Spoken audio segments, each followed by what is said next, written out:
book sitting open on an empty table. No audience. No publisher. No one waiting to receive it. She wrote the word anyway, and the form arrived to match it. Florence Scovel Shinn held paying classes in her apartment until the day she died in 1940. No institution hosted her. No university gave her a platform. She opened her mouth and students came. She did not wait for a stage before she began to teach as if she had one.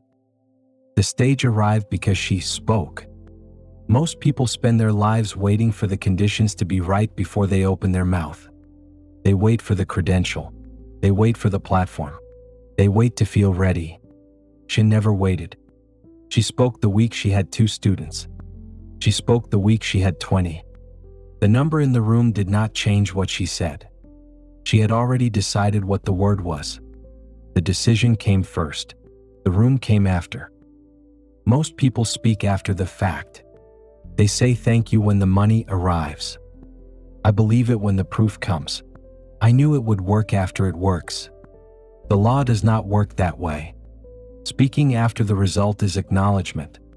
Speaking before the result is the law in motion. The difference between those two is the whole distance between the person who waits for life to happen and the person who speaks life into form.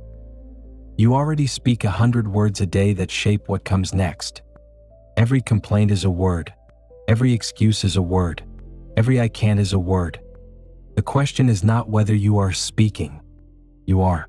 The question is whether you are choosing the words that build what you want, or the words that guarantee what you will keep getting. Shinn had a word for people who spoke without deciding. She called them poor. Not in money, in direction. The proof she used was not a lecture. It was a coat. A businessman saw a coat worth $1,000. The manager would sell it for $500. The man had $700 to his name. The reasoning mind said, you cannot afford this. Save your money. Wait until you have more. Be reasonable. The man bought the coat. His wife said yes weakly. She was afraid. He was not. He put the coat on. He wore the thing he intended to become. 1 month later, he received a $10,000 commission. The coat was not superstition. It was not magic. It was an act of spoken identity made visible. He did not say, I hope to be wealthy. He dressed as if he already was. His body spoke what his mouth had not yet said. The law heard the body. The law moved to match the word made visible. Most people wait to feel the thing before they act it. They wait to feel wealthy before they dress for it. They wait to feel confident before they open their mouth. They wait to feel ready before they begin. They reverse the order, and then they wonder why nothing changes. Shinn taught the opposite. The feeling follows the action. The confidence follows the word. The readiness follows the decision to begin. You do not act because you are ready. You become ready because you acted. The coat was the word made physical. The man obeyed the law he had not yet verified. He wore what he intended. He acted as if the commission was already decided. The law did not ask him how he felt. It asked only what he did. What he did was answer. The commission was the reply. That is the rule most people cannot follow. They want the reply before they write the letter. They want the result before they act. They want to see the commission before they buy the coat. Shinn found this was not wisdom. It was fear wearing wisdom's clothes. The cure was one act, one word, one decision made visible before the proof arrived. Think about the last time you finally spoke. The thing you had been holding in, the sentence you had been circling, the word you had been afraid to say out loud. What happened after you said it? Did the world end? Or did something shift? Most people report the same thing. The fear was worse than the reality. The saying was the release. The word was the key. Shinn's apartment was small. The chairs were few. Some weeks only 2 or 3 people came. She spoke anyway. She spoke as if the room was full. She spoke as if the law was listening. Because it was. The law does not need a crowd to move. It needs one word said with the weight of someone who has already decided. That weight is not confidence. It is commitment. The two are not the same. She did not have a credential. She did not have an institution. She had a voice and an apartment. That was enough. Because she used what she had, the law brought her what she needed. Students came. Money came. Influence came. Not because she was lucky. Because she acted first. You have been waiting for the stage before you open your mouth. You have been waiting for the credential, the platform, the permission. Shinn built the stage by acting.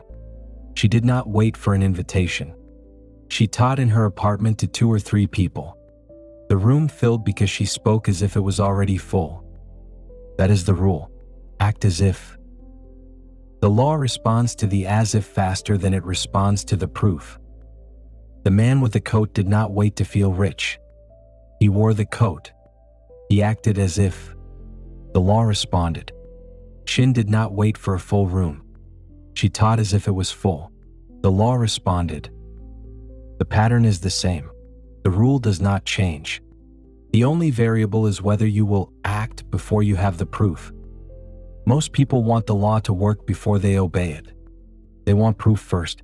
They want results first. They want to feel ready before they open their mouth. Shinn found the opposite. The proof follows the obedience. The result follows the alignment. The confidence does not come before the action. It comes because of it. The coat did not wait for the man to feel wealthy. Neither should you. The coat was not an expense. It was an investment in alignment. The man spent it in the one direction that felt true, and the law moved to meet him there. That is what acting into form looks like. Not recklessness, not desperation. Alignment. You name the word that matches what you intend to become. You act in a way that makes that word visible. Then the law moves. Shinn taught in that apartment every week until she died. She did not wait for a building. She did not wait for anyone to tell her she was qualified. She acted. The students came to wherever she was. The law does not need a cathedral. It needs a voice. It needs one person willing to act before the proof arrives. You are that person. You have been waiting for permission.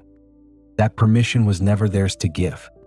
The only permission you need is the decision to open your mouth and say the word you have been swallowing. Not loudly, not desperately. One sentence said with conviction in a room with no one listening but the law. That is enough. It has always been enough. Think about the one word you have been afraid to say. The one sentence you know you should speak. You already know the word. You have known it for some time.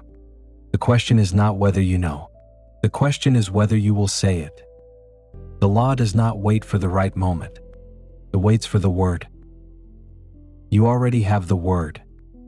Your turn? Speak first, then watch. Speak first, then watch. Speak first, then watch.